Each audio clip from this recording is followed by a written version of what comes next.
Bienvenidos a la crónica semanal de Perú Político del 10 al 16 de enero. Mi nombre es Ignacio de Ferrari. Esta semana ha continuado la discusión pública en torno a la sentencia de la Corte Interamericana de Derechos Humanos sobre los presos asesinados por el Estado peruano en el penal Castro Castro en 1992. La sentencia, como se recuerda, ordena que se le rinde un homenaje a las víctimas de la matanza, y que para eso los nombres de esos 42 terroristas están representados en el Ojo que Llora, monumento del artista Lika Mutal. La Corte, obviamente mal informada, desconocía que desde agosto de 2005 esos nombres ya eran parte del monumento, al igual que los nombres de miles de víctimas de Sendero Luminoso. En las últimas semanas, el Ojo que Llora se ha convertido en un símbolo de la sentencia. Pasemos ahora a analizar las posiciones de los diferentes actores en torno a ese tema. El alcalde de Jesús María, distrito en el que se encuentra el Ojo que Llora, llegó a pedir que se destruyera el monumento o que al menos se retiren los nombres de los terroristas. El ministro de la Producción, Rafael Rey, planteó el retiro parcial de la Corte Contenciosa de la Corte Interamericana de Derechos Humanos. El argumento de algunos apristas, como Mauricio Mulder o el propio Alan García, es que de acatarse el fallo se daría paso a una avalancha de denuncias que la Corte resolvería en favor de las víctimas, lo que obligaría al Estado a pagar cuantiosas sumas de dinero.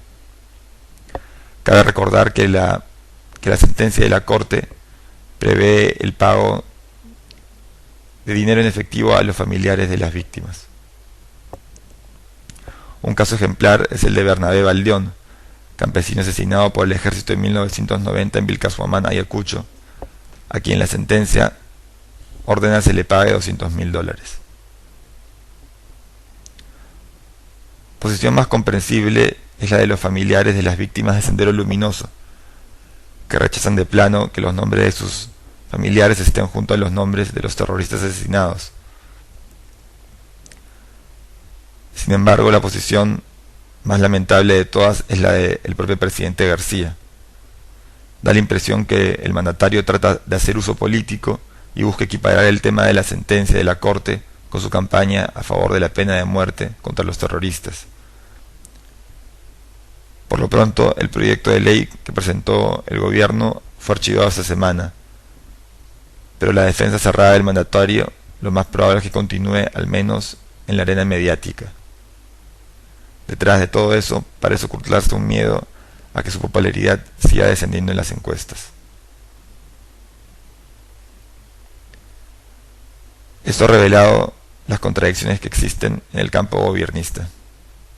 Por un lado, se busca solucionar el tema de la educación y el gobierno está dispuesto a comprarse el pleito con el SUTEP y negociar con el sindicato de profesores.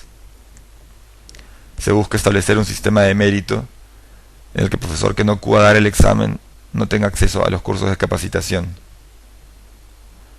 Igualmente se declara el 2007 el año del deber ciudadano y desde su discurso de investidura se nos viene recordando de la importancia de no solo demandar nuestros derechos sino también de cumplir nuestros deberes.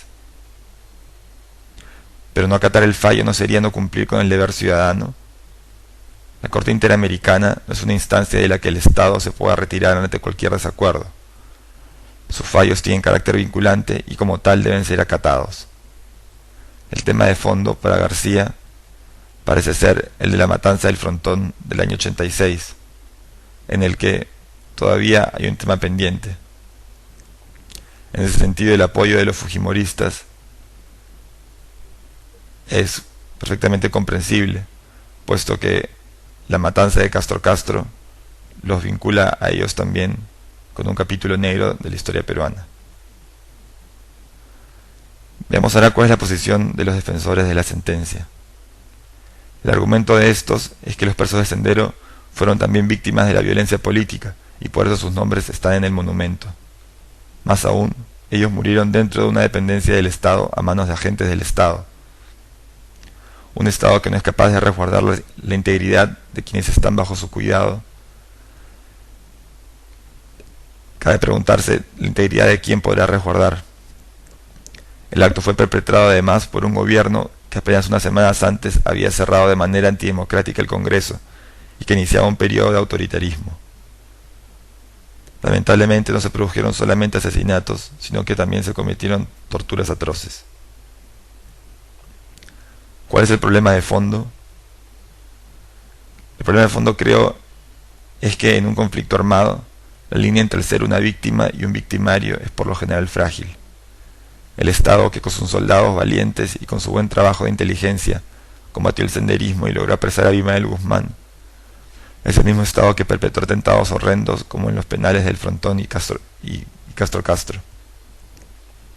Algunos de esos terroristas, que desencadenaron una lucha fratricida, luego fueron víctimas de ese Estado descontrolado. Para muchos peruanos, era inevitable acabar con Sendero Luminoso sin cometer excesos, sobre todo en un país en donde la ley es mancillada constantemente y no existe una conciencia de la libertad y de los derechos del otro, sobre todo cuando el otro es andino y pobre. Pero ese es justamente el problema, el no reconocimiento del otro. En el caso de las Fuerzas Armadas, la única manera de rendirles homenaje por su trabajo valiente es separando a quienes actuaron acatando la ley de quienes aceptaron ser parte del juego de torturas y violencia brutal. Por más difícil que esa tarea sea, el Estado no puede ni debe claudicar en el intento. Las heridas que se generaron tras 20 años de violencia tardarán en sanarse. Como reflexión final, me quedo con estas palabras de Mario Vargas Llosa que aparecieron en su última columna. ¿Hay alguna forma de solucionar este impasse? Sí, dar media vuelta a los cantos rodados con los nombres que figuran en ellos, ocultándolos temporalmente a la luz pública hasta que el tiempo cicatrice las heridas, apacigüe los ánimos y establezca alguna vez ese consenso que permita a unos y a otros aceptar que el horror que el Perú vivió a causa de la tentativa criminal de Sendero Luminoso y los terribles abusos e inequidades que las fuerzas del orden cometieron en la lucha contra el terror no dejaron inocentes, nos mancharon a todos por acción y por omisión, y que solo a partir de ese reconocimiento podemos ir construyendo una democracia digna de ese nombre, donde ya no sean concebibles ignominias como las que ensuciaron tanto nuestros años 80 y 90. Si eso llega a ocurrir y la etiqueta de los bárbaros no se ha cargado antes el ojo que llora, peruanos y extranjeros se sentirán admirados y a la vez entristecidos, recorriendo el laberinto de cantos rodados del Ica Mutal, y pensarán tal vez en lo paradójico que son el arte y la vida, capaces de engendrar a partir del horror y el sufrimiento algo tan intenso y tan hermoso, tan sereno y tan delicado como las sombras y fulgores entre los que se cobija esa piedra que con perfiles de cóndor, puma y serpiente, en la que una mujer llora por los desvaríos y padecimientos de los peruanos. Eso ha sido todo por hoy.